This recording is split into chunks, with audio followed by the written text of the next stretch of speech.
Anti-Corruption Commission Act of 2008 as amended in 2019. Now, according to the report, the ACC saw an increase in the non-conviction-based asset recoveries, prevention, investigations, and public education drive. And this has led to better international ranking and contributed to Sierra Leone becoming compact eligible with an 81% score in the MCC Control of Corruption scorecard.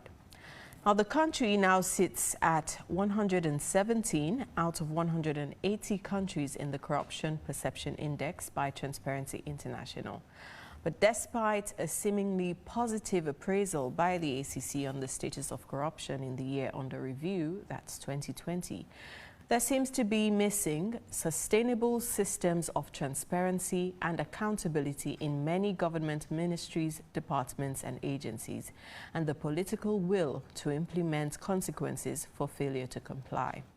So tonight, as we discuss the ACC annual report for 2020, we also talk about the approach to ending systemic corruption and the setbacks to achieving a corruption-free society.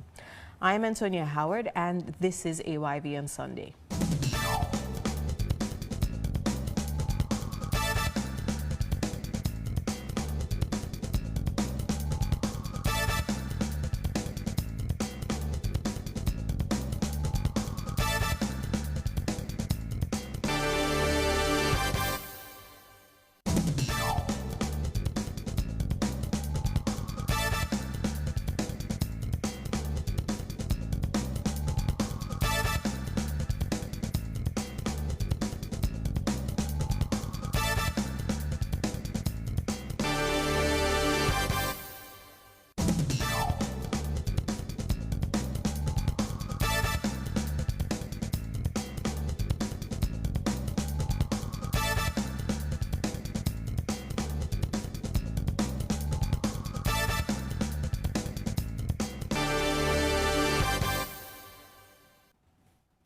Good evening once more. Welcome to AYV on Sunday on Channel 33 on television and on FM 101.7.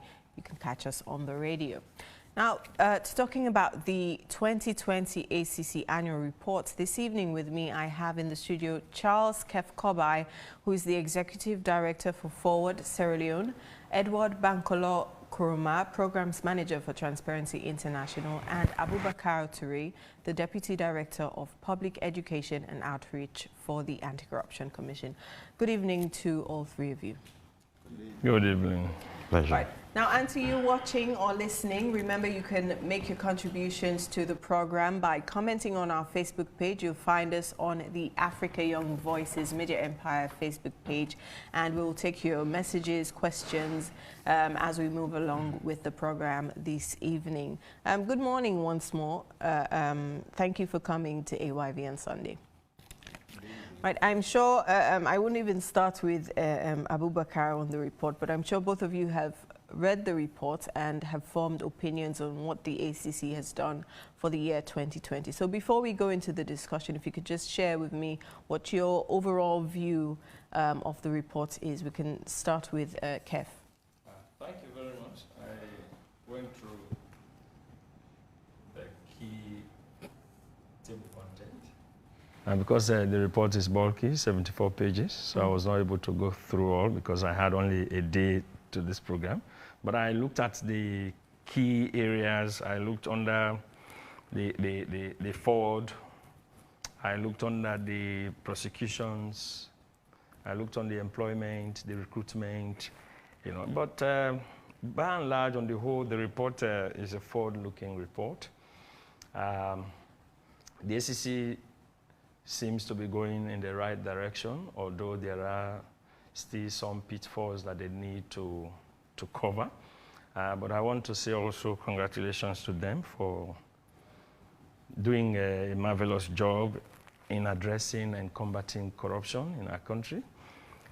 Basically, in a summary form, maybe one of the things I want to really stress on as I go through the report is the fact that, yes, the ACC is making tremendous progress, but they seem over the last 2 years to have concentrated more on fighting petty corruption as compared in terms of when you put the table between petty corruption and grand corruption.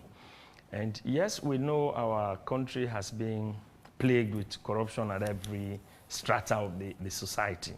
Nevertheless, when you weigh petty versus grand corruption, you realize for the systemic corruption, yes, the petty corruption thrives more in terms of promoting systemic corruption because it will move from one person to the other and at a minimal level, but it is inhibiting progress within a development, kind of agenda, and it also inhibits institutions from making the necessary impact and delivering the right type of services to the general citizenry. Yes. So they are on track on that aspect of fighting the petty corruption. Where we need to see the ACC really step up is the area of grand corruption. Grand corruption deprives at a whooping speed.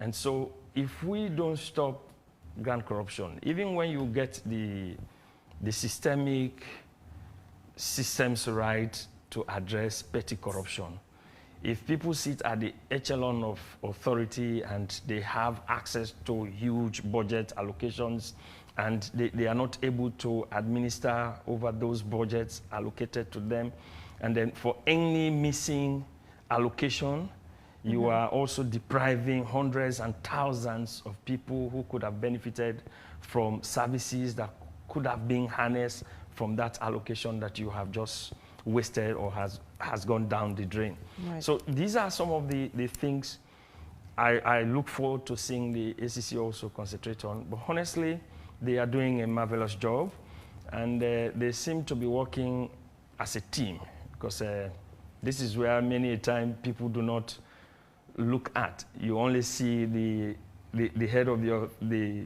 institution and you think he's the only one working. No.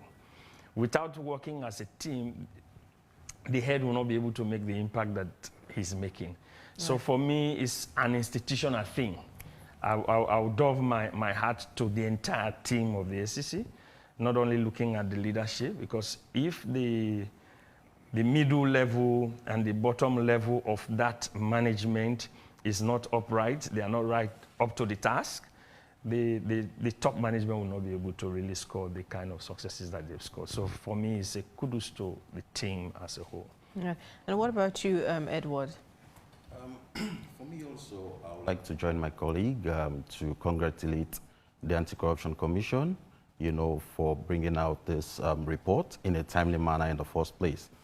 Though we know that this is part of their mandate, as an institution, because it is enshrined in the Anti-Corruption Act as amended in 2019, that they should, on a yearly basis, produce an annual report that will bring out, what they are doing as an institution as a way of being transparent and accountable to the people.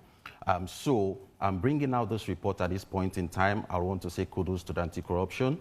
And this is an opportunity, for not just the president, because it's been presented to the president as the law demands, but the president is there representing the people of Sierra Leone. They cannot go and give every Sierra Leonean a copy of the report. So once the president has received it and it is now in the public domain, so it is for all of us Sierra Leoneans to look at the report, look at what the Anti-Corruption Commission is doing as a way of enhancing transparency and laying the platform, for accountability. Because when you look at the report itself, you'll pick out issues that you want to engage anti-corruption on as a way of them being accountable to us for the work that they are doing. So it is good that we have the report, and the report should not only stop at presenting it to the president, it should serve as a basis, for accountability on the part of the Anti-Corruption Commission. Also, talking about petty corruption and grand corruption, I'd want to say that corruption, no matter what form it takes, whether it's grand or petty corruption, it affects society. Many a times we forget, if we focus much on the grand corruption, we tend to forget about the petty corruption, and there are lots of water going under the bridge in the form of petty corruption. And by the time you finish, tackling a grand corruption, a lot of petty corruption that is even more than, what you are focusing on the grand corruption that you are tackling, would have happened. So, petty corruption is also very important for us to look at, but that notwithstanding, I want to toe the line of my colleague to say also that grand corruption, which is endemic and also systemic, this is something that we must look into going forward as a commission. And going through the report, like my colleague was saying, we never had much time, to go through the bulky report, over 70 pages. But there are areas, where I think we should look at, if we are to make more progress in the fight against corruption. For example, we talk about the functionality of the IMC, that is the Integrity Management Committees that's supposed to be set up in all the MDAs. You have the area of asset declaration, which is also very, very important. Right. You have the prevention department, because they have reports on different departments within the commission. You have also public education. All these areas is very, very key in the fight against corruption. And we'll definitely get to talk about all of this. So, and if we have hits right in all of these areas, I think we'll make massive progress in the fight against corruption. But when we go to talk about the details of the reports proper, some of those things will bring to the fore. So just to take it from there on the integrity management committees. Now, all MDAs are meant to have these committees functional, but in the report it states that 16% of MDAs do not have functional IMCs. So just tell us a little bit about why the IMCs are not working in those MDAs, and what could possibly be a consequence to not complying. Okay, thank you very much, Antonia. And of course, I want to say also thanks to my colleagues here in the studio for the kind sentiments they've already expressed, especially in the area of the fight against corruption. Of course, let's be specific to the 2020 report. Talking about the IMCs, first of all, let's get a background on why the IMCs. The IMCs, as we call them, Integrity Management Committees, they are a creation of the National Anti-Corruption Strategy. The current strategy talks about, which runs from 2019 to 2023. It talks about the creation of integrity management committees within ministries, departments, and agencies of government. Actually, their function should be looking out for issues of especially petty corruption and things that really affect the operations of the public offices. So what we've succeeded in doing is to ensure that in almost all the MDAs, with the exception of the percentage that you mentioned, but in almost all the MDAs, we now have functional and very operational. 84%. Yes, 84% of the MDAs, we now have IMCs running, so effectively. And the thing about the IMCs is the fact that they are like a mini anti-corruption agency within the MDAs. They are there to check, to ensure that processes are there. Of course, when you talk about strong systems and processes, the procedures within those public offices should go, according to the laws and, of course, lay down procedures. And I would say confidently that for the IMCs, for the areas that you mentioned, the 84% that you mentioned, in all of those ministries, departments, and agencies, these are the ones which we normally say they are more important when you compare them to the other ones. What do I mean? if you look at the area of revenue generation, especially revenue generating institutions of government, you talk about the NRA, you talk about NACIT, all of these institutions do have IMCs. Because when you say that, Abubakar, it makes it seem as obviously the ACC has to prioritize, but you wouldn't say that the 16% is not much important. So the question I asked is, why are the IMCs not functional in 16% of those MDAs, and whether there are any consequences for them not complying with the mandate of the IMCs? Definitely there are consequences. But what we normally do in the first place is to normally encourage these institutions, because by law they should have these IMCs within the organizations. But again, sometimes you look at their own challenges. Making sure that these IMCs are really operational within their institutions. Sometimes they will tell you about their own challenges, the challenges they face with staff, and of course, resources. And sometimes you tend to, see with them, when they tell you about those challenges. But again, that should not be an excuse for them, because, this is something created. Should it be an excuse for the ACC? Yeah.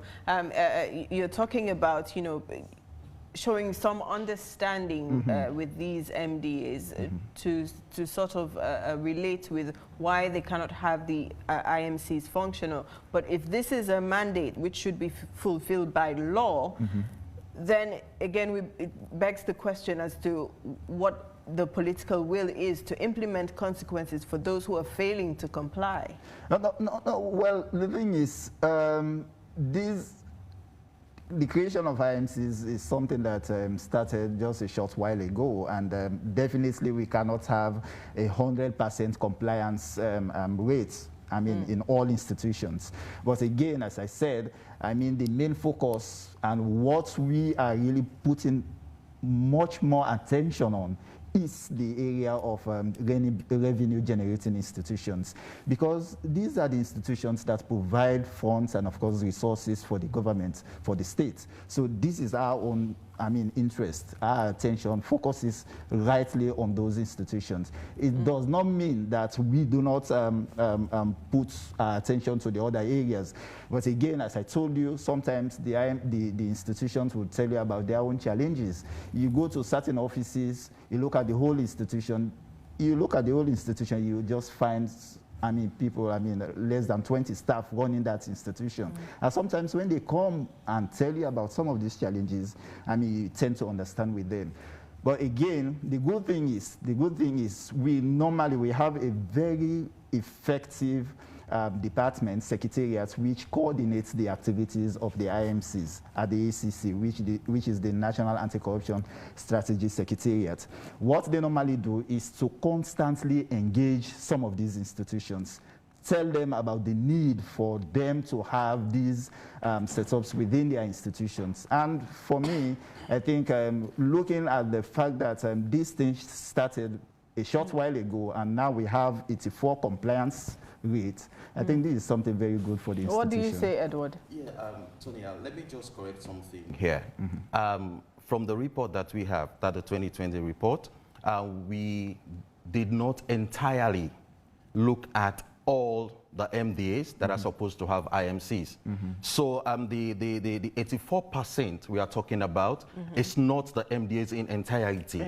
Yeah, it's just 74 we are targeted. And out of that 74, not only MDAs, including local councils, are part of these 74, we are targeted, and it is 84 of that 74 targeted institutions, that are compliant. Yeah, and then you have the 16% that are non-compliant. So I think this should be made clear so that people understand. It's not all the MDAs and all the councils. It's just 74, 84. So if we look at that, it's telling us that we still have to do more, in getting the IMCs functional. Yeah. Because when you look at the number of MDAs that we have and the number of councils, it's way above 74. Yeah. So if we are thinking that the 84% we are talking about is all the MDAs and all the councils, no, it's not like that. And now, going forward, with regards the MDAs, according to the report, how do they assess if a particular MDA or council is compliant in terms of the functions of the IMC?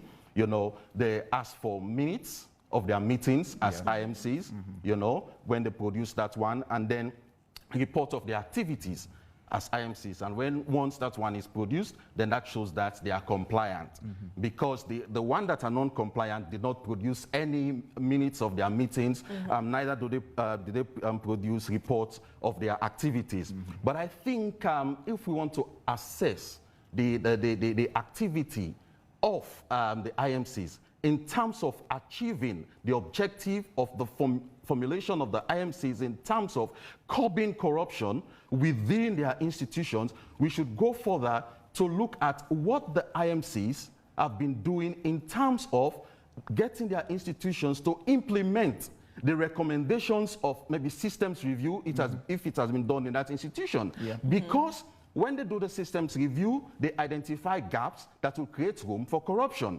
And like ABT said, the IMC is like a mini anti-corruption within the institutions. So within that institution, they are supposed to take the lead to ensure that the institution is implementing the recommendations of the ACC with regards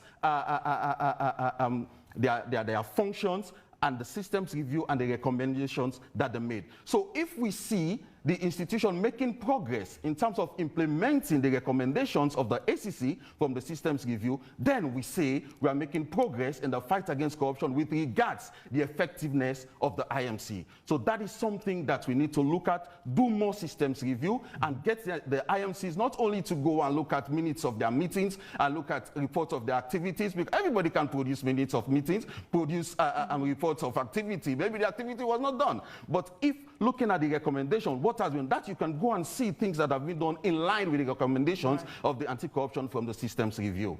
So I'm happy you raised that, because that was just as you make your point there, what we haven't talked about are consequences, because you know, I want to focus the entire conversation on what should be the consequences, because if you look at the report, there are certain things which the ACC has highlighted, and I kept looking for what the consequences So I think, should be for Tonya, failure to comply. If you could just allow Charles to come in there, and then we'll come back to you. Yes, because over and beyond just the creation of the IMC, they have a technical responsibility to ensuring that those MDAs that they represent, they are also able to follow up on the Auditor General's recommendations.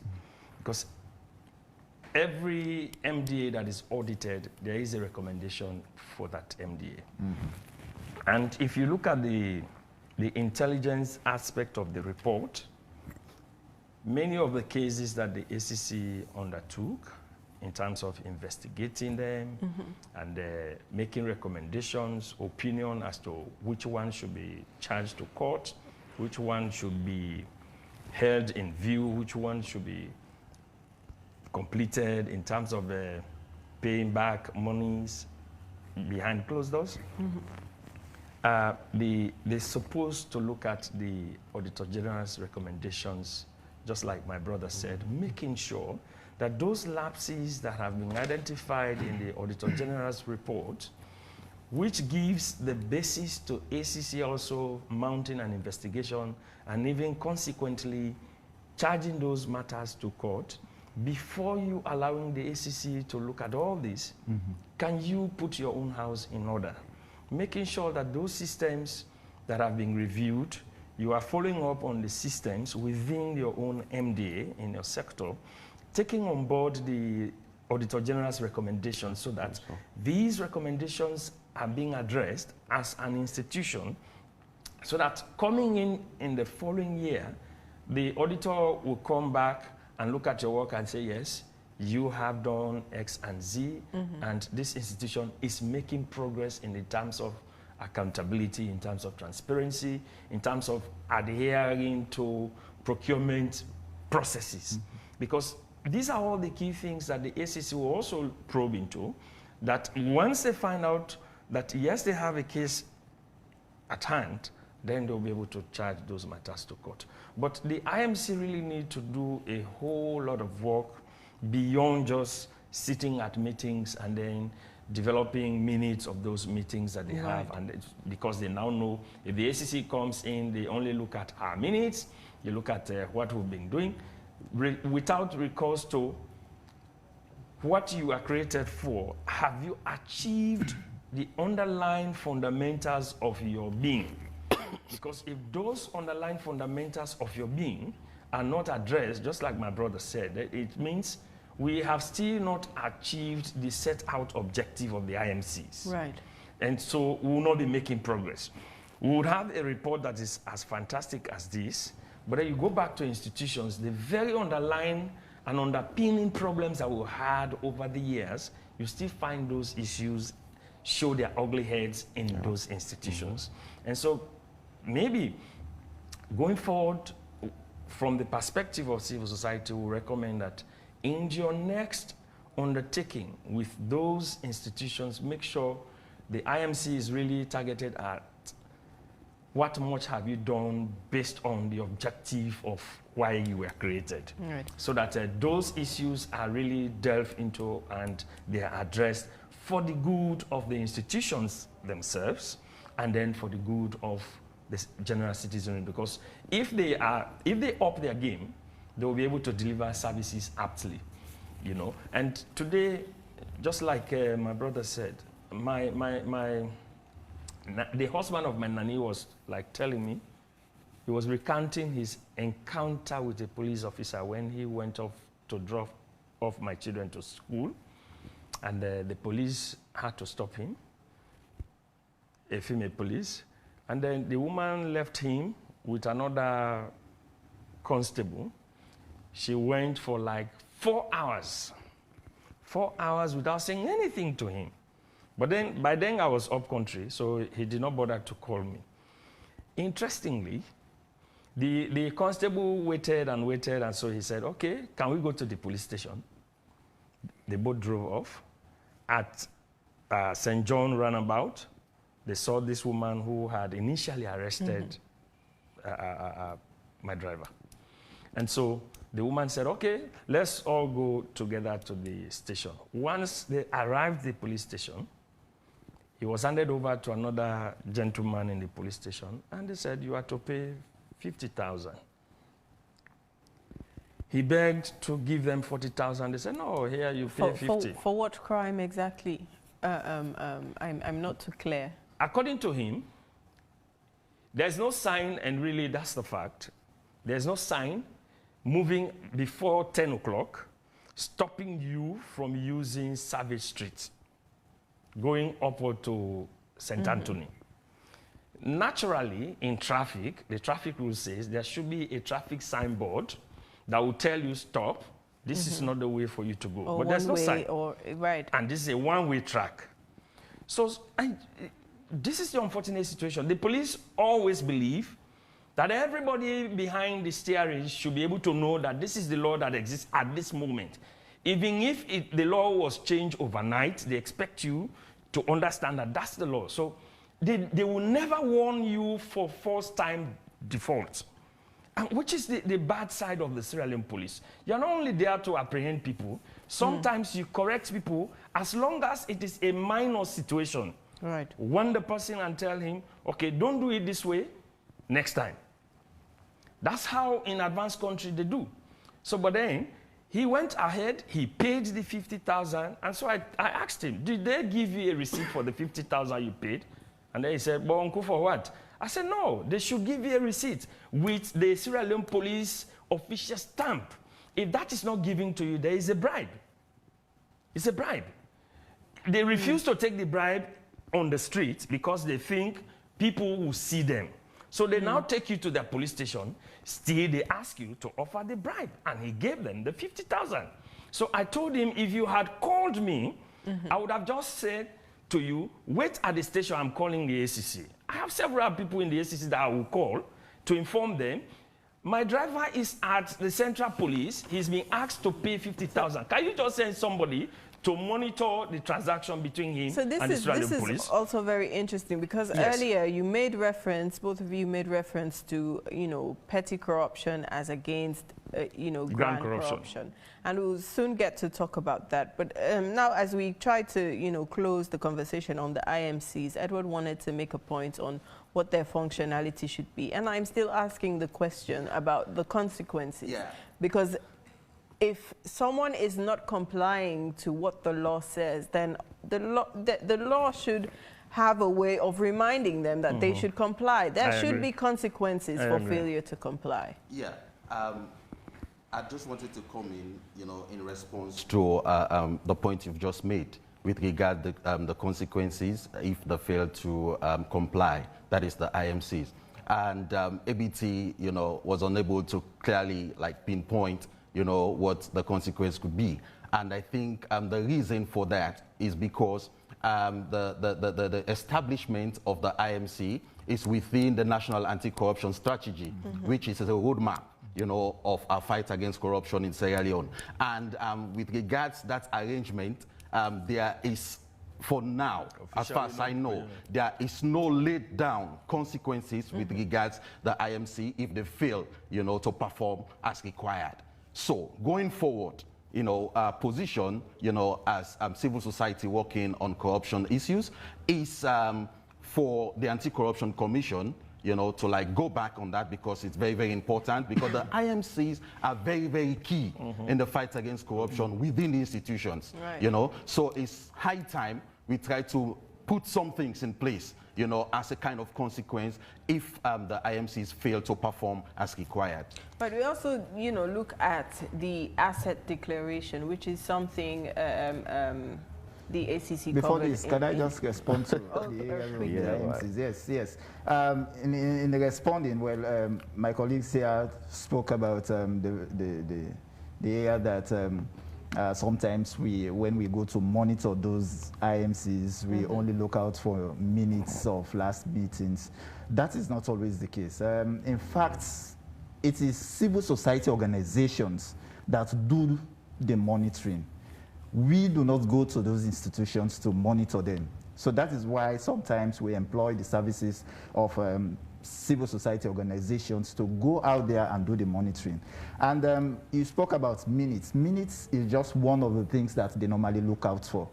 Even the cases that we normally refer to those institutions, they are also things that we normally look out for, because we have a complaint, we have a report center at the Anti-Corruption Commission.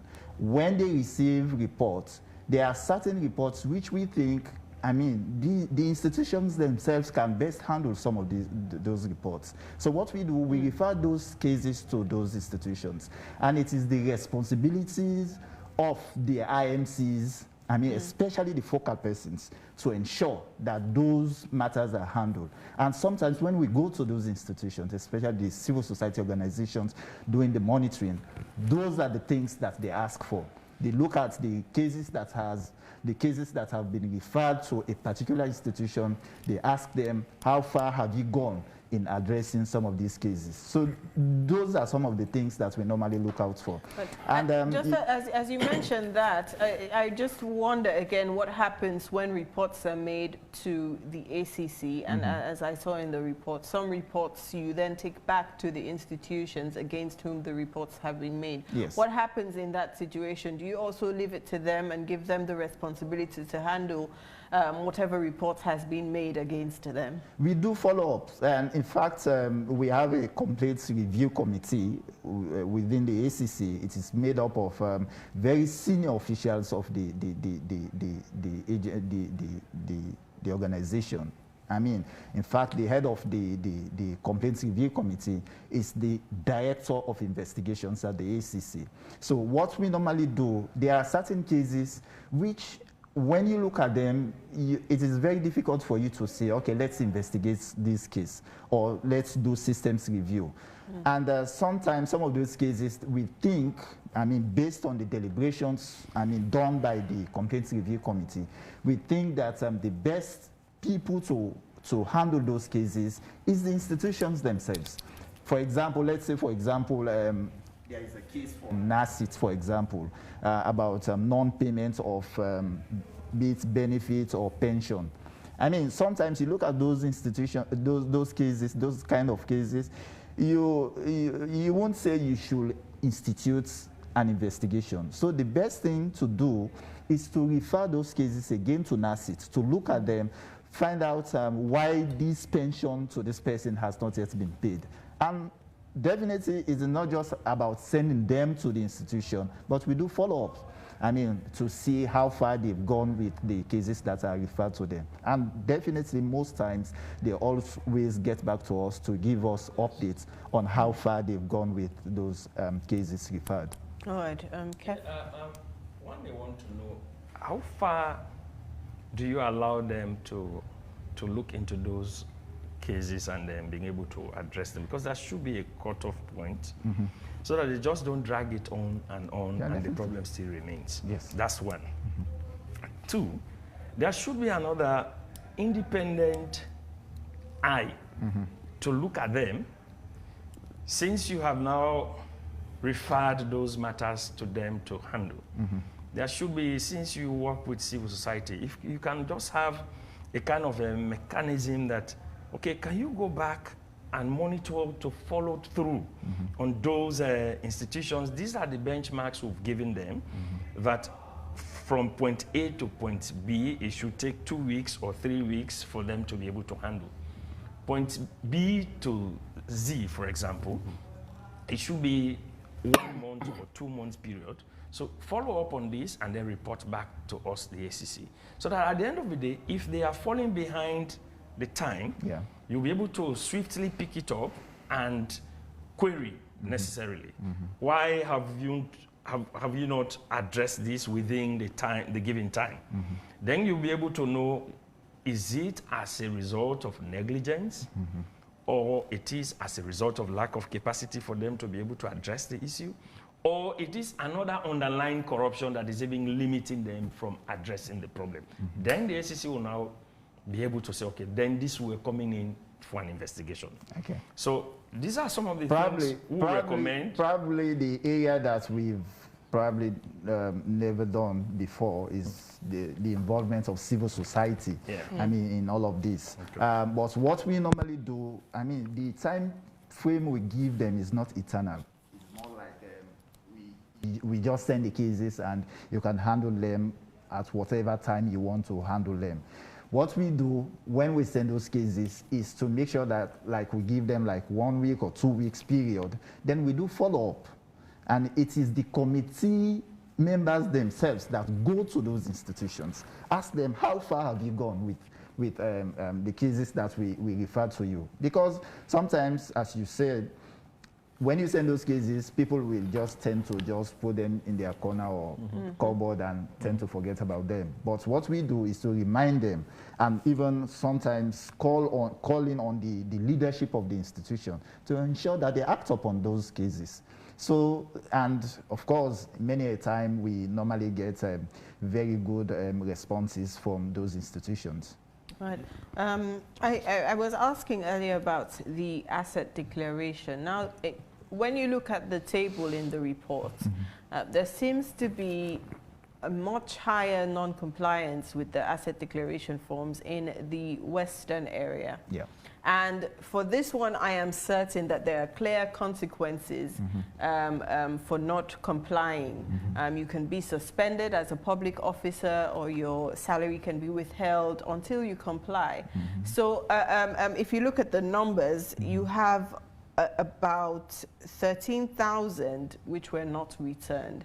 So as we focus on the consequences, are we saying that 13,000 public officers were suspended, or were their wages held? What was the follow-up with regards to the asset declaration forms? When it comes to the area of asset declaration, you know, the asset declaration thing, the regime itself is a new arrangement. This is something that started not too far ago. less than probably, I think it came into being in the year 2008. So normally setting up the regime itself is very challenging. And when you also look at the workforce within the institution, and specifically the department, in fact, it's a unit within the ACC that deals with the asset declaration exercise. So we have all those challenges. But what we've succeeded in doing over the years is to ensure that, we compel public officers to make sure that they fill in their asset declaration forms and, of course, submit them to the ACC. Probably the only area that poses a bit of a challenge to us is the area of verification. Because you can just imagine thousands of public officers submitting forms, asset declaration in hard copies to the institution. And you have, a department or a unit which does not even have more than 10 staff, handling all of those forms. In fact, during the last asset declaration exercise, we had to assign other staff within the institution, to do, like, if you want to say, secondments to the asset declaration units. Just to ensure that the exercise itself is effective and efficient. But again, I think one of the major problems is the fact that we still have this latitude in the area of the kind of people that should declare their assets. What the Anti-Corruption Amendment Act 2019 really tried to do for us is to ensure that there is a limitation when you talk about the people, the kind of people or categories of people that should declare their assets with the ACC. But over the years, the problems still persist, because when you look at even the teachers, currently the Act says only public officers from grade 7 and above are required to declare their assets with the ACC. When you look at that level, even from grade 7, because all the teachers, especially in secondary schools, fall within that category. And when you look at the number of teachers in this country, it is so high. And handling those forms at times is a very huge challenge to the ACC. But again, what we normally do is to ensure that we put our focus on specific type of public officers. People like those in the revenue-generating institutions, like the NRA, the NACIT, and of course, people appointed by the president, those in high offices. Right. That is our focus. We almost always ensure that those categories of people declare their assets with the ACC. And normally what we do is also to do verification and, of course, follow-ups based on the information that is in their asset declaration forms. As you do the follow-ups, I take you back to my question about the consequences. You have 13,000 asset declaration forms which you sent out, which were not returned. What are the consequences for those officers who failed to submit their forms? Yeah, the consequences are there in the Anti-Corruption Act. I cannot tell you specifically the section within the Act, but it makes room for issues like administrative sanctions. For example, if you fail to declare your assets, we can write to the institution that you work for, and they can withhold your salary. And if you fail again, a reminder is given to you. If you fail, yes, the consequences are really clear. What I'm asking is if the ACC has followed through with those consequences. Yeah. We did recently. I can tell you, we wrote several letters. Probably some of these things did not come to the public domain, because we did not go do what we used to do in the past, like writing press releases to inform the public that such an action has been taken. Well, but what we did was to ensure that we write letters to especially some of these public offices, especially for people holding bigger positions, telling the establishments that these people have failed to submit their asset declaration forms. And some of them, some administrative actions we are taking against them, like withholding of their salaries. This is something that we've been doing. I'll throw the question back to sometimes Kef we do and not Edward. always come to the You public seem to say have... some of these Yeah, things. I'm uncomfortable with that aspect of the 13,000. To be honest with you, frankly, if punitive measures were meted out, it could have reflected also in the report that of those 13,000 that did not return, these were the actions taken. You will see a graph giving you, after the first step of action, how many responded of the 13,000. You see the graph. And by the SEC Act, the first step, you inform the leadership, like he said, and then they withhold your salary. After the withholding of salary and you don't submit, you are suspended. After suspension, within 3 months, if you don't submit, you are dismissed. So by that, if consequences were meted out, we should have had 13,000 vacancies as we sit here. No, honestly. Yeah. And this is how people treat institutions seriously. Yeah. This is how people know we are really fighting corruption as a country, and that we are sober-minded in the fight against corruption. So by the time those 13,000 are dismissed, the following year, people will not even wait for ACC to call on them to submit. They will bring their... Okay. Can I just put this 13,000 thing into perspective? Can I just put it into perspective? Sometimes when we send out the asset declaration forms, let's say, for example, we send to, let's say, Ministry of Education, and probably we'll call the permanent secretary and ask them that, tell us the number of staff that you have.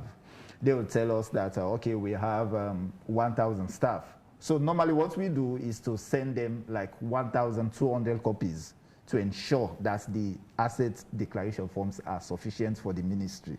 So when we do the collation, the submission, we do not normally look at the fact that we sent excess forms. So what normally we do is, if, for example, we send those 1,200 forms and we only got 800 or 900 forms out of the 1,200, even though we sent excess forms, what we do is to only take note of what is submitted to the institution. Doesn't that, in one way or the other, obscure the information you're putting out to the public? Because if you're saying it does not. What we say in the form is the number of... And it also brings into question, which is also another issue, it also brings into question the head counts, staff head counts in these institutions, which I found out the Ministry of Social Welfare has one of those problems with head counts. So if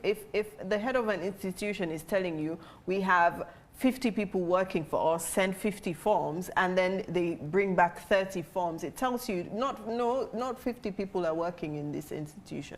Okay. Yes, well, then again, sometimes it depends on the arrangements of within those institutions. Sometimes it is not as easy as you may think. For example, you'll have an institution which has probably staff here in Freetown, staff in the provinces. By the way, you were even talking about the fact that you have, majority of the forms submitted from within the Western area. This is because most of the staff working for the institutions are based here in the Western area. And that is why you see the high number, of people declaring the assets within the... You have high number declaring their assets in Western area, and also the highest number not declaring in the Western area. Well, let us just say again, let me just say again that it is based on the fact that we sent most of the highest number of forms within the Western area. That is why probably you see some of those things. Honestly, but again, Antonia, what we should know is the fact that the compliance rate, again, I will continue to say the asset declaration regime is something new to even Africans. So even when you go to other African countries, in fact, Sierra Leone is one of the very few countries that operates this this regime, the asset declaration thing. So it is something new. And for me, let us look at where we've already come from. I mean, if you look at something that was not even there before, and now we are even discussing it as we are doing now. No one is discounting the progress. What we are looking at really is the effectiveness or efficiency when it comes to implementing 100%. Sonia, we cannot have it 100%. Please, we totally agree that the asset declaration is something that is laudable. Yes. And it is a great move for it to be in the law books. That is the Anti-Corruption Act.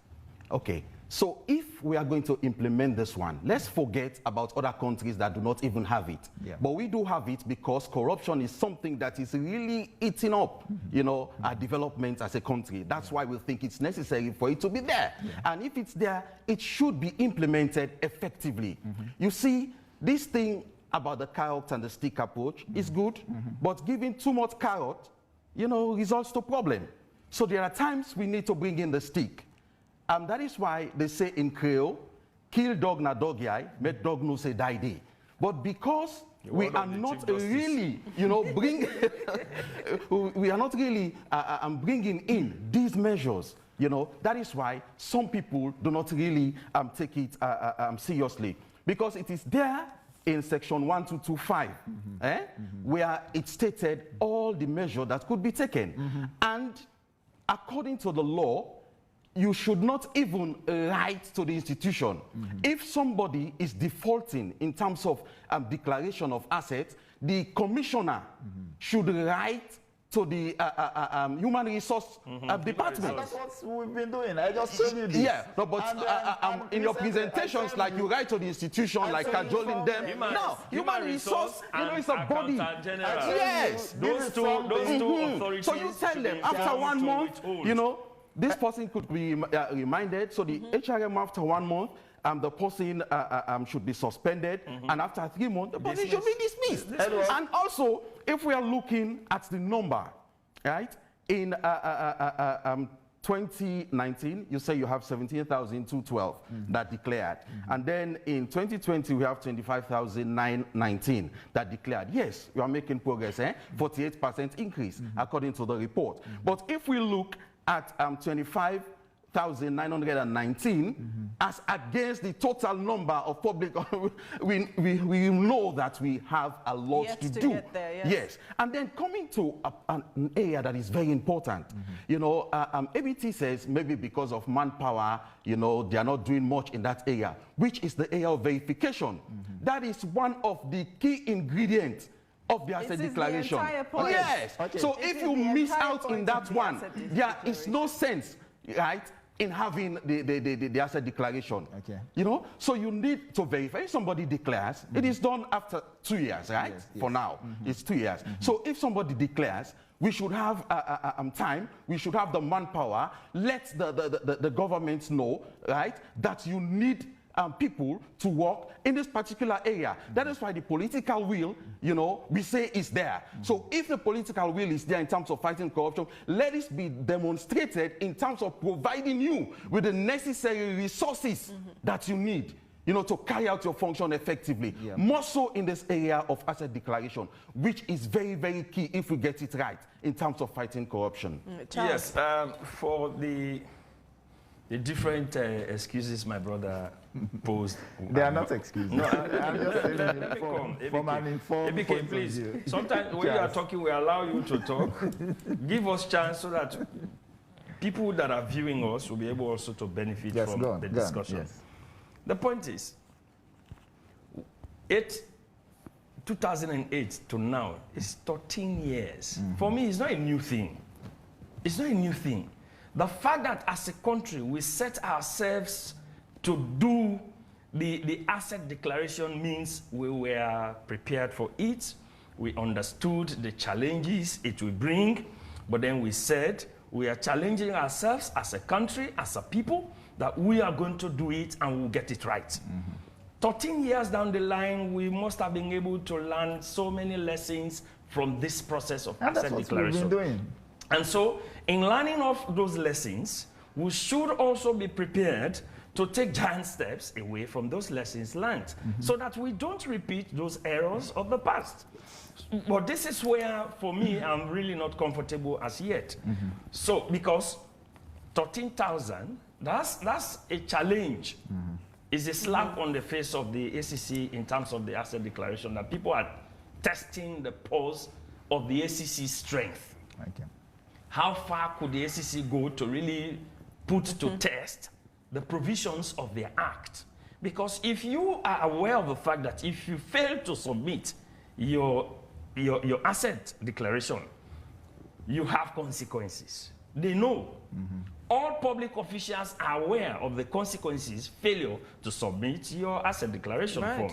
So if you fail to do that's a blatant and a grievous mistake to be done by any other official. It means you don't want your job. So the ACC should be able to trigger, right, to the Accountant General and the Human Resource. Those are the two authorities that are cited in the Act. So they withhold. If you withhold, it is still not submitted. You see, the point here is, these three processes do not in any way inhibit the person from submitting. Even when your salaries are withheld, you are still committed to submitting it. Like 2 months. So if you fail, you go through suspension. That is to tell you, you are still going to submit it. So if the person fails to submit, you are dismissed. Even when you are dismissed, according to the law also, you still have to submit, because the law says, if you leave a job 3 months after you have left that job, you are still going to declare your asset. This is telling you the regime of the asset declaration is a thing that has come to stay. And so we must enforce the principles behind the asset declaration. If we don't, people will continue to flout. And for me, as a society, we should stop this issue of pampering people. No, we are not. No, I'm coming. We are not. I'm No, coming. to some extent. In principle, that is what it is bringing to the fore of this conversation. Because for 13,000, as golding as your report is, for me, I would have been glad to see analysis of what was done. And again, the reason you advance, if you give us 1,000, we'll send 1,000. Statistics does not even allow that to happen. If the person has told you they have 1,000 and you do verification, for goodness sake, this country has done verification of public workers, civil servants and public servants. We know the head count of, for example, the number of teachers employed by government. So if they give you a number that does not tie into what is really in the government gazette as the number of teachers employed and paid by government, then you know this person is also committing an act of corruption for not submitting the actual number of teachers employed within his own sector. The same goes for all of the MDA. So even to falsify a declaration of the number of staff you have is tantamount to corruption. That brings me to the issue. As you respond to that, there's an issue you mentioned also in the report about the Ministry of Social Welfare and the headcount staff they have. They gave a higher number compared to what they actually had. So as you respond to Kef's statement, you can also mention what that issue really is, because the report didn't really go into detail as to what the ACC did and what the ACC found out with this social welfare ministry. Okay, in the area of the asset declaration, especially the area of the administrative actions that you think we should always take, against those who fail to declare their assets. This is something that we started taking this year. you did not see that in the 2020 report because we started with this year, and it is based on lessons learned in previous years. So in 2021, we'll definitely see. In 2020, yes. Right, like cool. for example, in 2022. No, but we are interrogating 2020 report here. No, we are here. The essence of this discussion is to interrogate the 2020 We will report. look for it in the 2021 report. It is now on the record. I'm talking from an authoritative Yeah, but that's point why of it's in the view. air. Let's discuss what is obtained in the report. No, but again, I'm telling you this for free, that in 2022, the reports that we are going to produce for 2021, you'll definitely see some of these things. The consequences. They will capture all of these things that you're talking about now, because the administrative sanctions or actions that you are talking about, this is something we started with this year. And there are many public officers whose salaries have been withheld because they failed to declare their assets with the commission. So Trust me on this. So before the report comes out, don't you think it's necessary for short important thing for you to have press release on that, like how you do for your convictions, you know, and your indictments, before the report comes out in we want to aggregate. This is something we want to aggregate. No, I'm just saying. We do not want to do it in piecemeal. It's good for the public to know. Let me just remind, even as you prepare to take a step, but bear in mind that the consequences have three folds. So don't just follow up on one fold of the three folds by withholding salaries. What about failure to continue to submit? There is another step of suspension. So go beyond the seizure of salary and take the other step of suspension. And within 3 months, if this person does not comply, there is a dismissal. And that's what let me remind our viewers. We are doing. It's 8 o'clock now. Please go to our Facebook page. You'll find us at Africa Young Voices Media Empire Facebook page. Send your messages, questions, and comments on the issue we're discussing. We're talking about the Anti-Corruption Commission's annual report for 2020, and we're just discussing the status of corruption and perhaps the political will to end corruption in Sierra Leone and the setbacks to having a corruption-free society. And Abubakar, I asked you about this issue with the Ministry of Social Welfare. What you have in the report is that the ministry has weak systemic lapses, which are conduits for corruption opportunities. And this had already been discovered by an internal auditor. Yes. What did the ACC do about this? So, in the area, because this is not just about the ministry that you mentioned, some of these weaknesses are things we see in many of the public offices. This, I can be very frank with you. But again, what we normally do is to ensure that we do what we call the systems and processes review of those institutions. The ministry that you mentioned, the two of them, in fact, now they have been divided, Ministry of Gender and Ministry of Social Welfare. We've conducted massive and a very comprehensive systems review of those two institutions. This is because of some of these weaknesses that you're talking about. Because for us, it is not just about sometimes arresting people, you lock them up, or you charge them to court, and when you go to the institution, the problems still persist. For us, it is about building some of these institutions, because when you prevent corruption, it is one of the best ways for you to fight corruption. And this is what we've been doing.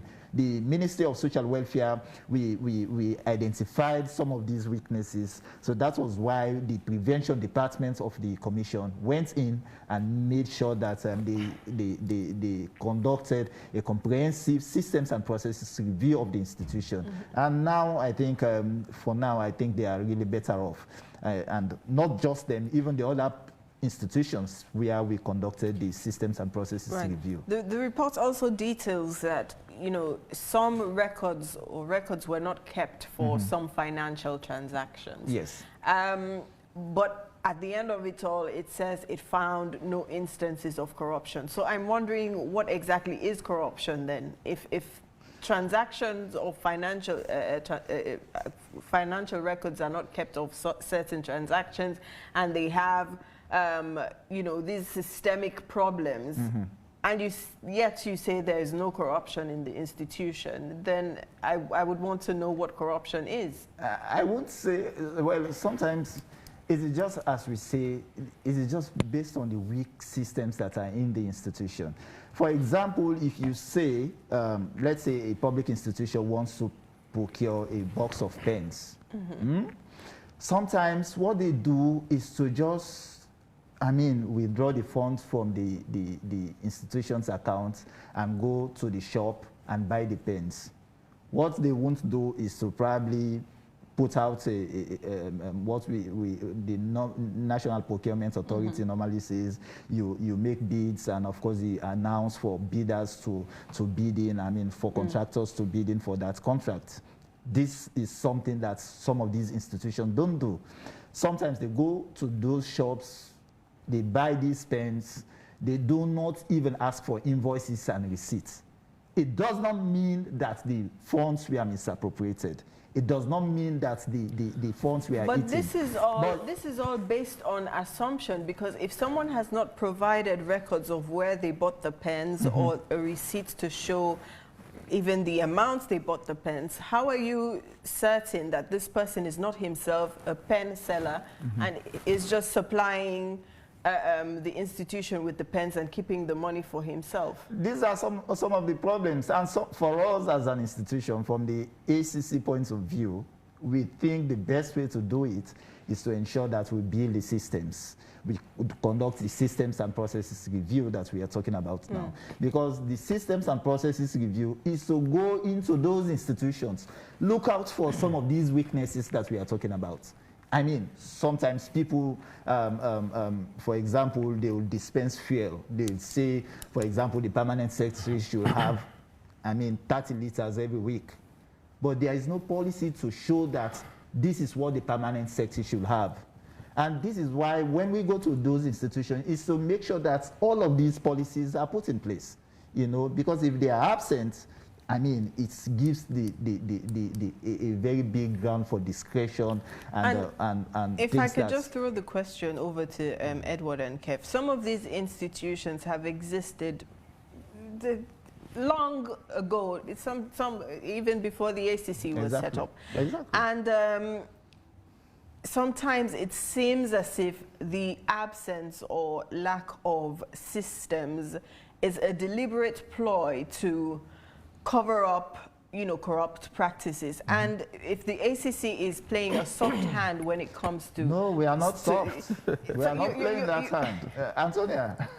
Well, you seem to be banking on the excuse that there are no systems. There are and times these institutions, when we've taken... Some of them ought to know better. There are times, and I keep making the example of there are the times, parliament. Antonia, there are times when there are blatant acts of corruption. There are times when we see that there are issues of misappropriation. We go in there, arrest and investigate some of those issues. And these are some of the issues that we normally charge to court. But again, to ensure that the system works proper, that is why we normally institute these systems and processes. Antonia, systems review should not be like a fire brigade intervention. Systems review should be in place even when there is no alarm of corruption within that institution. You go into the institution, look at their systems, review it, make recommendations, which they are supposed to follow, having the right systems in place to prevent corruption.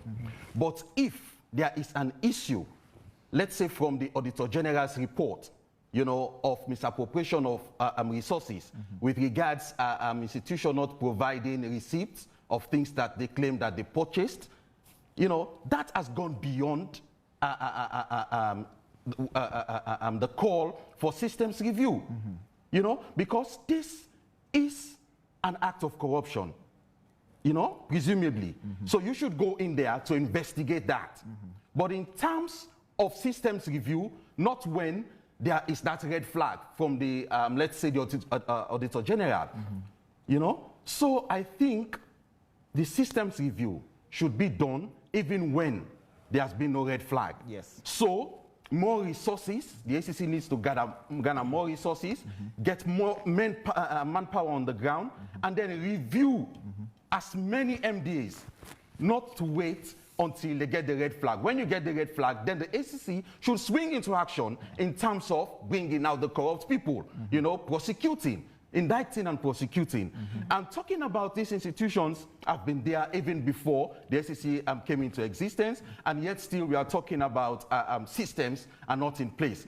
I think to a very large extent, this is a deliberate employ, you know, by the people in this institution for them to involve in corrupt practices. Because even without the anti-corruption, all MDAs do have an internal audit department. Yes. They have an internal auditor that are supposed to ensure that in their daily operations, you know, they follow processes and procedures, and they are supposed to do the auditing internally, make sure that all the documentation are there. States that some of the problems they found, the ACC found, had already been found out by the internal auditor. Yes. So what was done about that? If the auditor, if the internal auditor had found out that this is a problem, A, B, C, and D, and the ACC comes to find these problems still in existence, it means there's a deliberate ploy to not follow the procedure. So those who are responsible should be brought to book, and then you go in now and review. So but don't go and review, forget about what has been done. Additionally,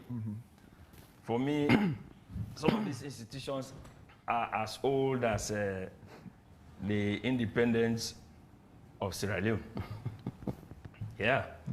And imagine, let me jog our memory back to when the internet services were first launched in Sierra Leone by President Kaba of blessed memory in 2001. And in 2001, between 2001 to 2005, many government institutions had started installing internet services within their operations.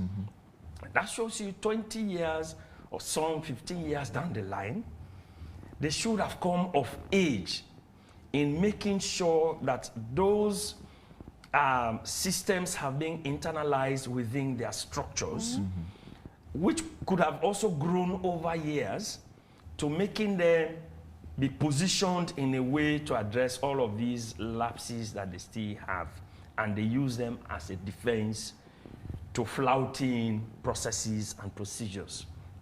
And again, the ACC, again, is almost nearing her 20 years as an institution established to fight corruption. A 20-year-old man is not a small man again. Still a very young man. Yes, but not a small man. Not a bobo man. Yes. What is expected of a 20-year-old cannot be expected of a 10-year-old. That's the difference we are making. And even in contemporary Sierra Leone today, a 20-year-old man is now at the university, say between second year of his course. So that tells you this person is really positioned to be getting to a mature stage where much responsibility is rested on him to exhibit either in public or within his own private domain. Why am I bringing all of these things? It's for us to understand that the ACC also needs to begin to understand the complexities of fighting corruption alone as an institution. So, some of these systems review, because the ACC doesn't have the manpower, the ACC is less than 300 in manpower to fight corruption across the country. There are over 167 MDs. You have local councils, and you have government-supported institutions that are not MDAs, but they are agencies.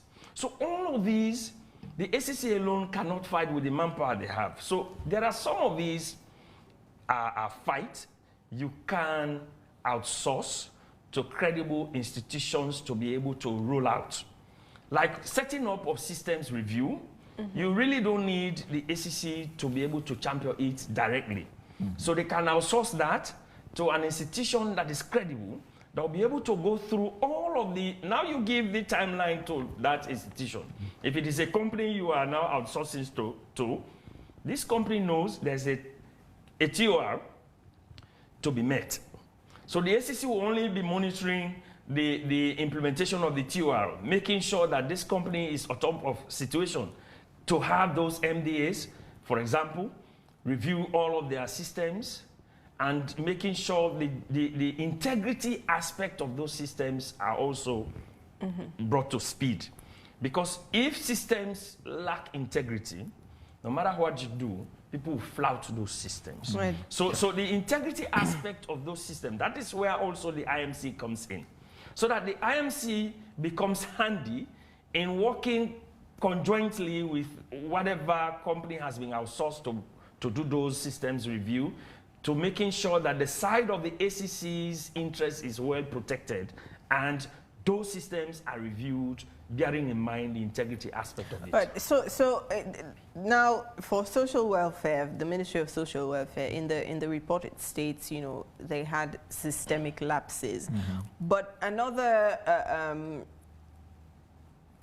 agency like SALCAB, which in the reports it states there were no proper handing over notes. They could not provide proper records of funding which came from the World Bank, the IDB, Exim Bank, and the status of different projects. What were the consequences? Okay. The entire point of this conversation is, what are the consequences for institutions who seem to continuously fail to comply? So if we're looking at the situation of SALCAB, the report doesn't say they don't have systems, but they flouted the systems. So what are the consequences? So, of course, you are quite aware of this SALCAB issue, especially now even in the Zoom labs, especially in the COI. You know, some of these issues were issues that were captured not only by even the audit report, but even by the COI. I mean, you Right. could still remember that some of these officials were brought to the COI, I mean, to hold them accountable for some of these things we are talking about. But again, apart from that, you could also remember that we even at some point indicted some people from SALCAB. In fact, one of those cases we secured conviction for. And even when you talk about the area of recovery, we also made huge amounts of recoveries, About 300 billion, especially from this, based on this report. So sometimes when you say there are no consequences, these are some of the things that we do. It is not, the only problem is we cannot be putting out press releases all the time for each and every step of action that is undertaken, especially by the Commission, I mean, against some of these officials. But these are some of the things. That is why the annual report, I mean, speaks to some of these things, you know, and there are consequences, and some of them, as I told you, some people were investigated and some were charged to courts, convictions were secured, and of course, even when it comes to recoveries, a huge amount of monies were recovered. Also remember that in 2020, we recovered 8 billion leones. I mean, when you aggregate some of these actions that were taken by the ACC, I mean, they amount to these 8 billion leones. So there are consequences. Right. Yes. Okay, Kev. I learned by the fact that, yes, there are consequences, and you go back to the issue of the public inquiry that was done on some of these things. But then again, the fact that we still keep having people go in and flout those systems tells you something is wrong with integrity. And integrity in the fight against corruption is very key. It's one of the fundamental line bricks in the foundation of the fight against corruption. So I would want to see how, going forward, the ACC will really position itself in the, because we used to have those integrity pact that were prepared when we were on the OGP. Yes, we promoted integrity pact. And integrity. Yes, when we worked with the ACC, and we were pushing that. By then, I was working for SDI, and he and I and other colleagues teamed up on that, and we rolled it out, the integrity pact, to pilot institutions. Then we had 5 piloted institutions. But then, the sooner that aspect of the OGP process phased off, it has not been taken forward boldly. So that institutions really know that we need integrity. Without integrity, believe you me, a man will just give up himself and die. The fact is, you see the young man that was celebrated in Liberia, it's as a result of integrity. And according to him, his friends were telling him, don't submit this money. But he has, as poor as he is, or he was, because he's no longer poor after that situation, he still had integrity in him. And so he stood up and said, no, whether this money will change my life or not, I'm going to give it to the owner. That's integrity. So if we don't have integrity implanted in institutions, believe you me, the fight against corruption is a sham, honestly. And truly, truly, we need to vigorously push this forward. But otherwise, we are just throwing water on ducks' back. Just before you add to that, there's also another very important issue in the report when it comes to the free quality education scheme. Now, in the report, it states the ACC sampled about 41 schools with regards to the subsidies given out by government, and it found out that 9 of the schools sampled were over-subsidized. This is because the heads of those institutions probably sent in a higher number of pupils or students they have so that they could receive more funding from the government in the sum of 68 million leones. And 32 were under-subsidized. This meant that they needed an excess of about 2 billion leones. One question of the day, what are the consequences for those schools who over-subsidized? What did the ACC do when it found out this? I think not too long ago, you had a press release, I think, from the Ministry of Basic Education on this suspension of certain heads of schools because of some of these issues we are talking about. You know, sometimes, especially when it comes to these areas of schools, teachers, head teachers, I mean, sometimes we find ourselves in a very difficult position. How? In what way?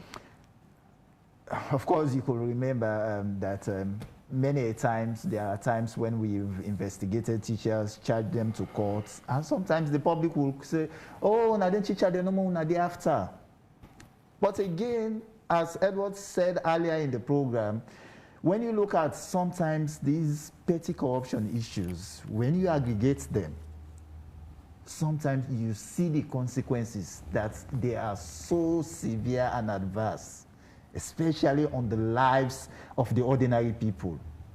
For example, if you look at, let's say, well, let me give you an example of a particular case. At one time, a school, one of the schools in the provinces, there is this bursar who was receiving, I mean, the subventions that were sent to the school. You know, most of the subventions were not utilized. And he kept on, I mean, keeping those funds in his bank account, because at that time, his bank account was the one that was being used. And it was there was a time, yes, on behalf of the school. And there was a time that money went up to over 200 million leones. You know, so these are some of the issues we normally talk about. For you, that is just a bursar, grade 7 or grade 8, a very low officer. But when you look at the things that he acquires, you know, I mean, sometimes it's really amazing. So that is why when we tend to talk about, especially when you tend to classify this issue of petty corruption, grand corruption, these are some of the issues. Look at the consequences. Look at the adverse effects of that particular act of corruption upon the ordinary citizen and even the state. You know, so That is why sometimes when it comes to the area of schools, we are a bit cautious because we know what normally the public would say. Well, normally perhaps at this point in time, the ACC needs to refocus because we're looking at free education at the moment. For us at the ACC, what we do is to see anything that we say this is corruption, we see it as just corruption. We do not classify anything as this is petty corruption, this is grand corruption. We look at sometimes the effect of that particular act. You think, let's say, for example, that poor Kumra taking Peking care and go to hospital. I mean, all of a sudden, a doctor or a nurse on duty asks her to pay a fee that she's not supposed to pay for. Look at the consequence or the adverse effects of that action of that health officer. So these are some of the things that we know. And what about, just before you come in, what about the consequences for the Milton Magai? I'm talking about the matter wherein they had to give back the monies for admission forms. The total number of money they had to disburse, that's the entire higher learning institutions, was 8.1 billion neons. Yes. And 5.9 was accounted for, as in these institutions in question gave out the monies back to students who had bought admission forms, and 2.2 billion was outstanding. Yes. But for Milton Magai, they had, out of their own outstanding amounts, they had 21 million neons missing, which was unaccounted for. If you look at what they disbursed, what was left in their account, and what was actually meant to be left in their account. So, you know, of course, the whole annual report itself is so holistic. It's about the whole, I mean, events of the commission, work and activities of the commission in 2020. So I cannot tell you about specific issues, especially like the minute ones you are picking out from the report. But what I will tell you, sometimes when we go to these institutions, if we think a particular fund is unaccounted for, what we do is for them to pay those monies back to the ACC. They all form part of the recoveries, the 8 billion we recovered in 2020. So it is not that like we did not state probably the particular action that was taken. It means that no, those monies were not accounted for. Normally what we do is to make sure that we recover those monies back, pay them to the consolidated funds. So, just before you say something, Kev, I just want to remind people to send their messages to our Facebook page, because after you respond, I'll be taking some messages. So if you do have any comments or questions regarding the topic we're discussing, send them to the Africa Young Voices Media Empire Facebook page, and I'm going to take them in a short moment. So he's just come back to my inter alia statement when I gave my intro. That the strength, according to this report, the strength of the ACC in the fight against the corruption has been focused primarily on the petty corruption. So I said, petty corruption and grand corruption, they are corruption. And they all have their consequences on the livelihood of the average citizenry. So we are saying, going forward, concurrently take those two fights headlong. That's how we do. Yes, concurrently. Yes. But again, I have a problem. Thank God you mentioned it. The mode of implementing or applying your justice system in terms of investigation, recovery, and exposure to the public.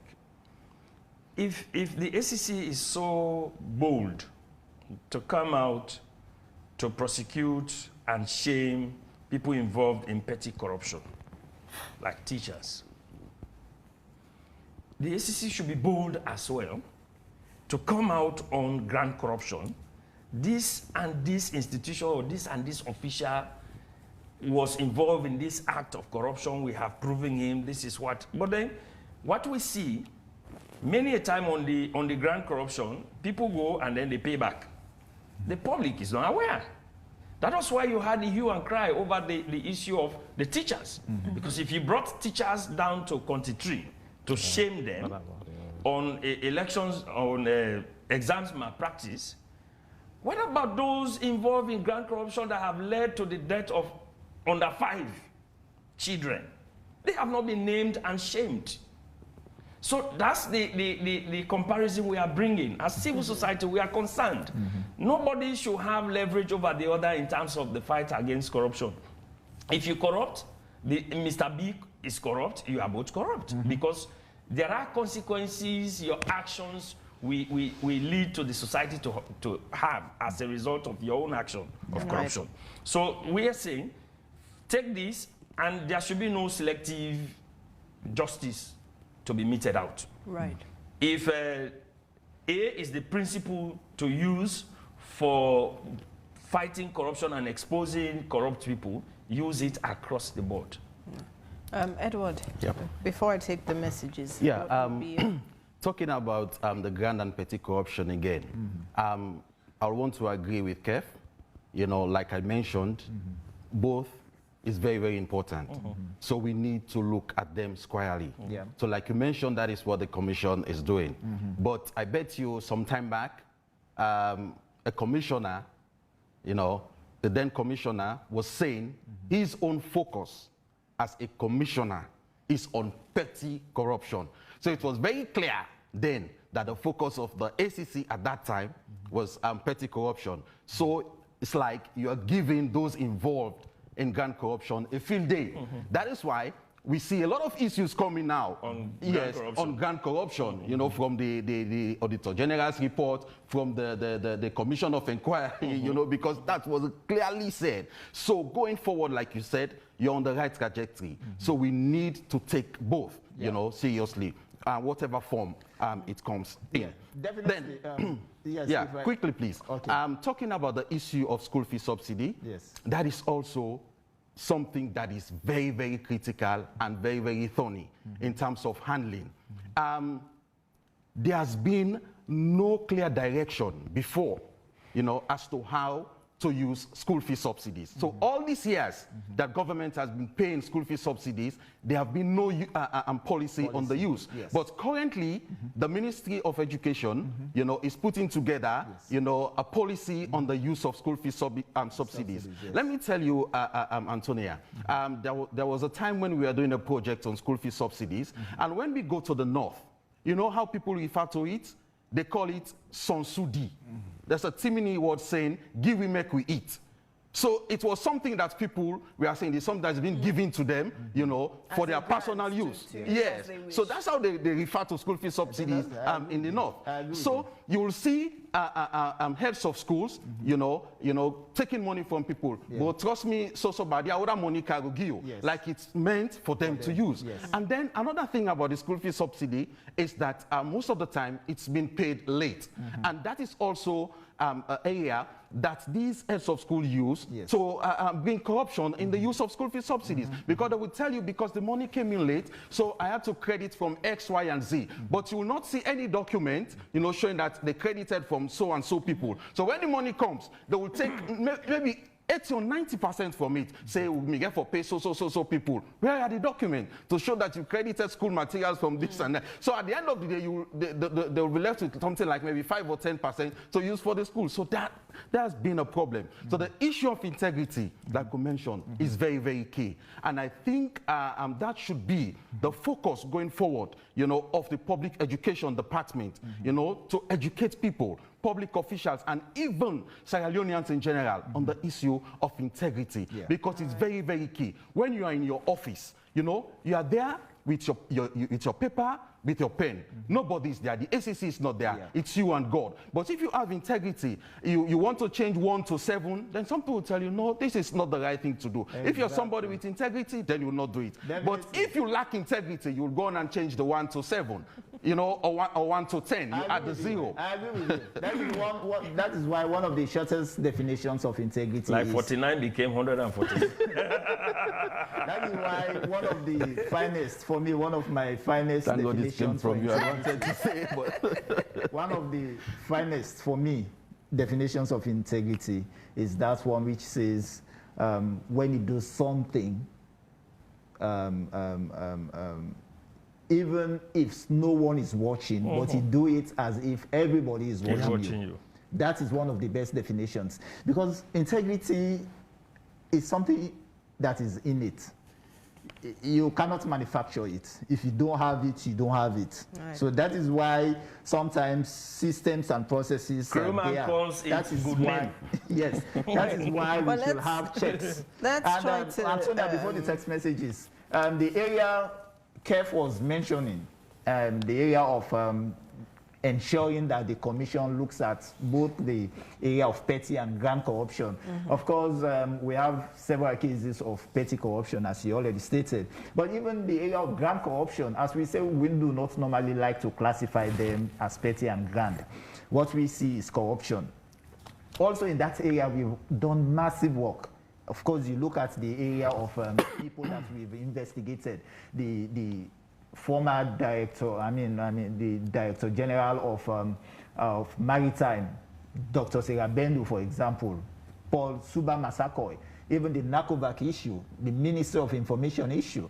I mean, these are all cases which you would want to class as grand corruption. So it tells you... I have the exception to the NACOVAC. The handling of the NACOVAC is still...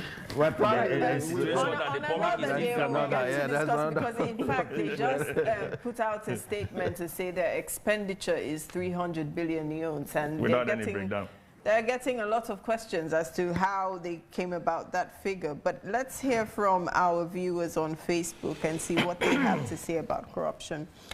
David Case is saying, I have an issue with the assets declaration. These people are called public officers, so their assets declaration should be done in public so we can hold them accountable. ACC, please amend the act.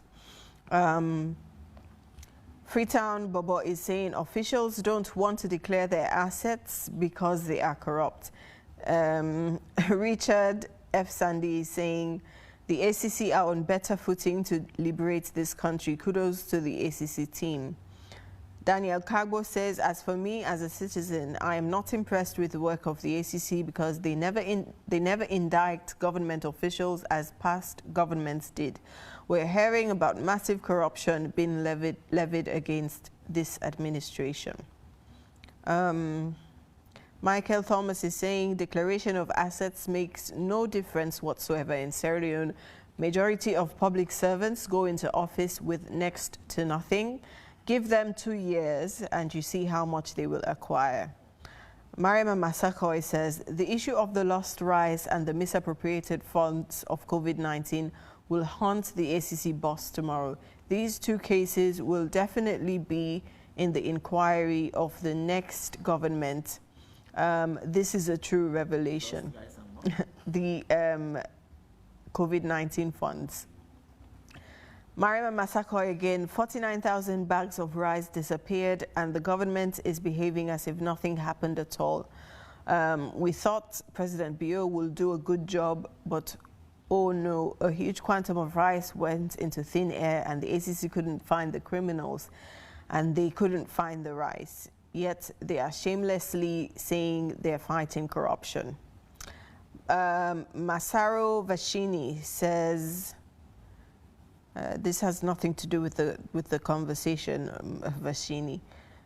Swissman says the annual report is fake. We need an independent ACC, a commission that cannot be controlled by any senior government official.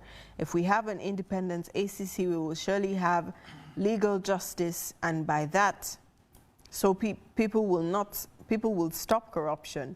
But without an independent ACC, corruption will always be a part of us, and corruption is a weapon of mass destruction in any country.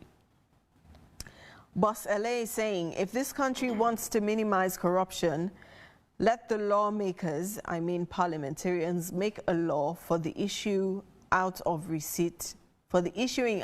receipt to any citizen or person who commits a crime in the street, and he should pay instantly to police officers or any other lawman. So the money will be going into the consolidated fund, because drivers and other people have been paying fines on the streets to police officers and even the city council police without receiving a receipt. So where are those monies going? Boss LA from Dwazak. I think I'll take a few more messages. Let's see if I can find one from someone who I haven't mentioned before. Ronald Beresford Georgestone is saying, ACC should at least not be silent on the Africanist press on the various corruption allegations by doing their own inquiries, yet more and more cases of corruption are piling up and nothing is being done. So are they telling the truth? That's a question for you there, Abu Bakar. See, two more messages. What about houses owned outside Sierra Leone? Has the ACC got the mandate to tracking down those properties? That's if they're declared in the asset declaration forms. Let's see if I can take one more.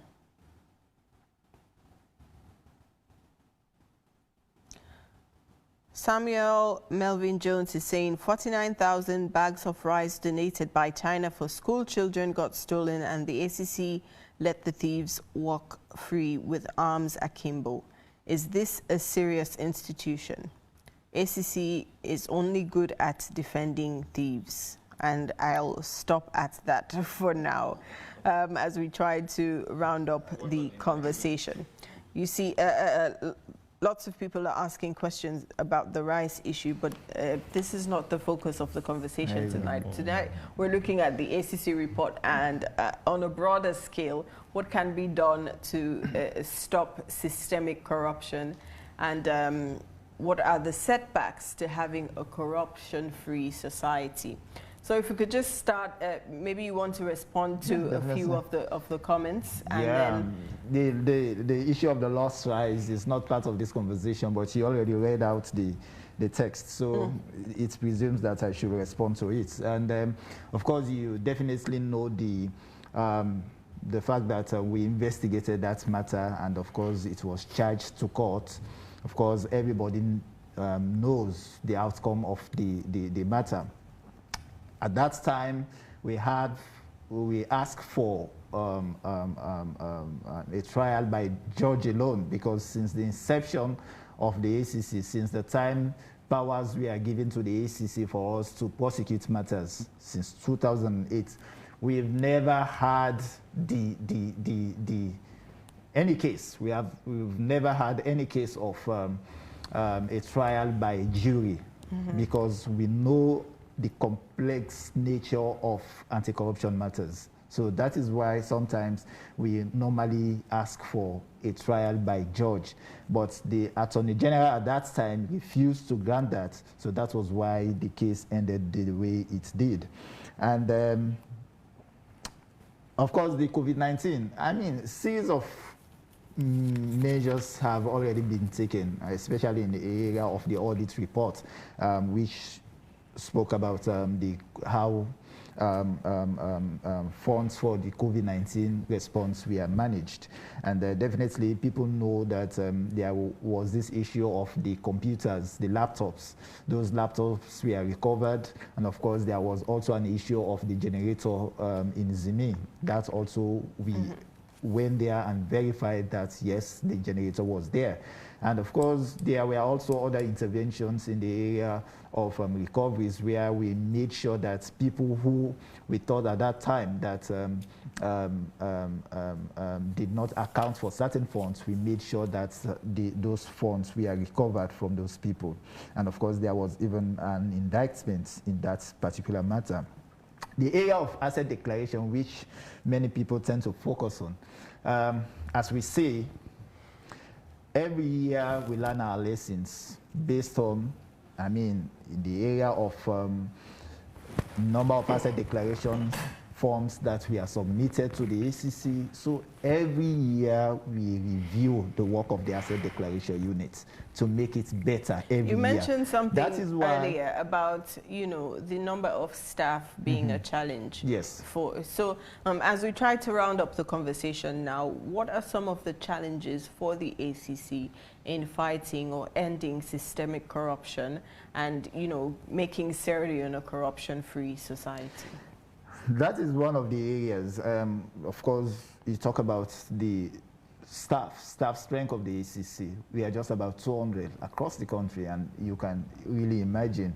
My brothers, we are talking about institutions, even the councils alone. You know, you look at the huge number of councils that are here across the country. So these are some of the problems, even the public institutions. And when I talk about 200, this includes office assistants, drivers, I mean, right now. And if you look at the number of investigators we have, they are not more than 50 across the country. So this is sometimes the problem.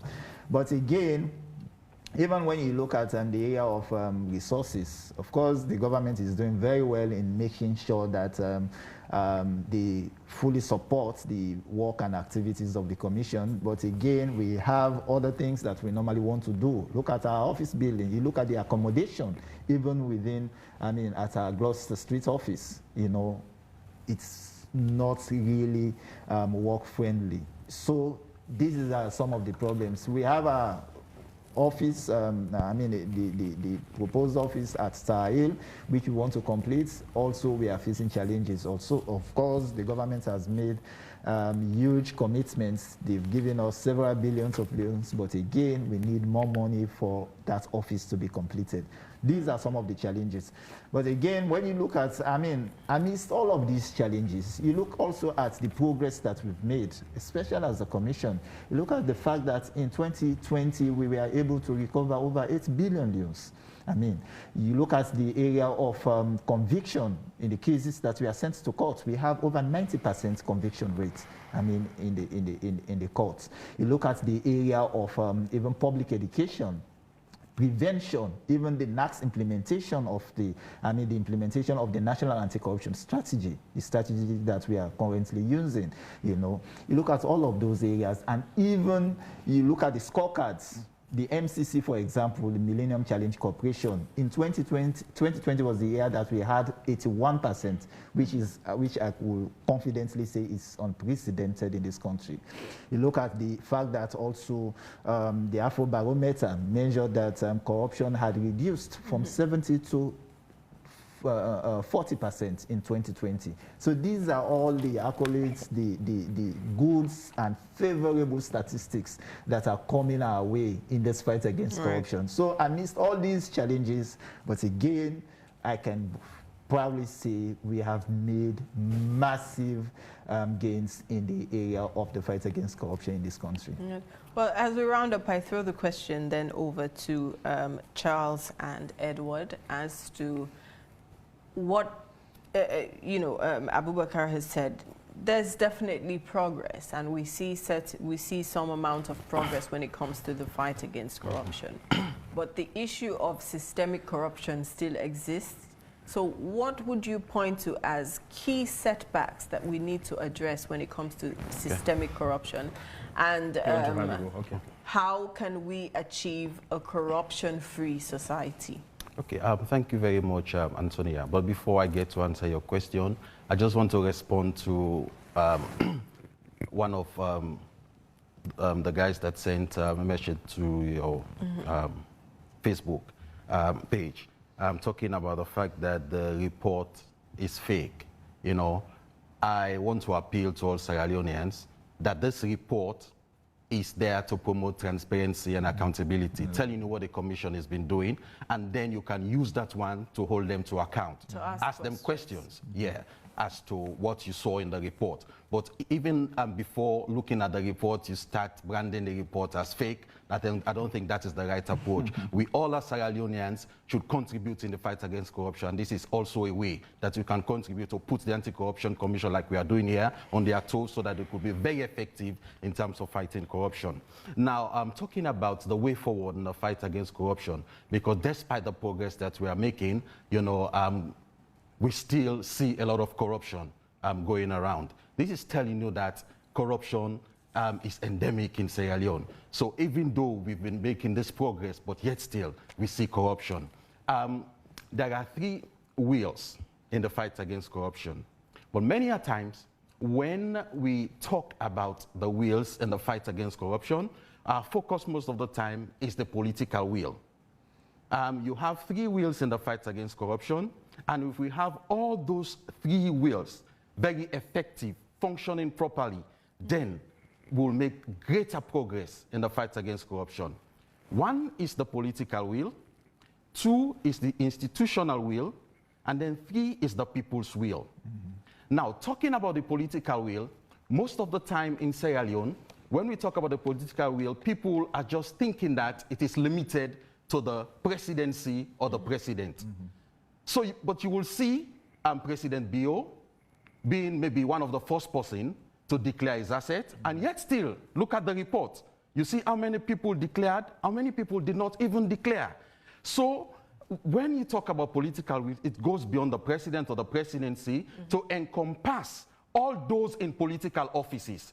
So if we have the will of all those in political offices to fight against corruption, one way by declaring their assets, and then also to ensure that whatever mechanism is being put forward by the Anti-Corruption Commission, you know, in terms of fighting corruption, they implement it to the letter. You know, if that one is very effective, will make progress more than what we are doing now. Then talking about the institutional will. Now, you have various institutions like the MDAs that we are talking about. One way that we now have in place to fight corruption within the MDAs is the setting up of the IMCs, the Integrity Management Committees. So these institutions should be willing, right, to set up these committees and make sure that they function effectively, give them the wherewithal to function effectively. Because many a times you'll have the committee, but you'll have their bosses, and they're not given the level playing ground to perform effectively. So the institutional will should be there to ensure that we fight corruption. Right. Then coming to the Anti-Corruption Commission, also as an institution leading the fight against corruption, the institutional will should be there. One, in terms of them having the manpower and all the resources that they need. So they should be provided with that. And then 2, in terms of fighting corruption, the commission should be very, very sincere in terms of fighting corruption. We not want to see when it comes to corruption issues that has to do with something is done seriously, and when it comes to a corruption issue that has to do with B, then you see maybe them dragging their feet, you know, in terms of responding. So the institutional will should be there in terms of having the resources, and then also they must be ready to ensure that they work sincerely and for the good of Sierra Leone. Right. Then lastly, the people's will. As the anti-corruption normally says, the fight against corruption is the people's will. Everybody has to come on board because this is the people's fight. The ACC is just taking the lead. So each and every one of us as Sierra Leoneans should come on board because ACC could not be everywhere at the same time. So wherever we are, we must be watchdogs of corruption and be ready to raise the flag against corruption, and the ACC could come in to act. But one problem that we've been seeing as a country is the fact that the country is polarized. People in Sierra Leone look at issues from maybe regional sentiment, or maybe political sentiment, or even party sentiments. So if there is a corruption issue that has to do with somebody that comes from my region or from my political party, you will see certain set of people, you know, supporting that person, even though the person is being found wanting.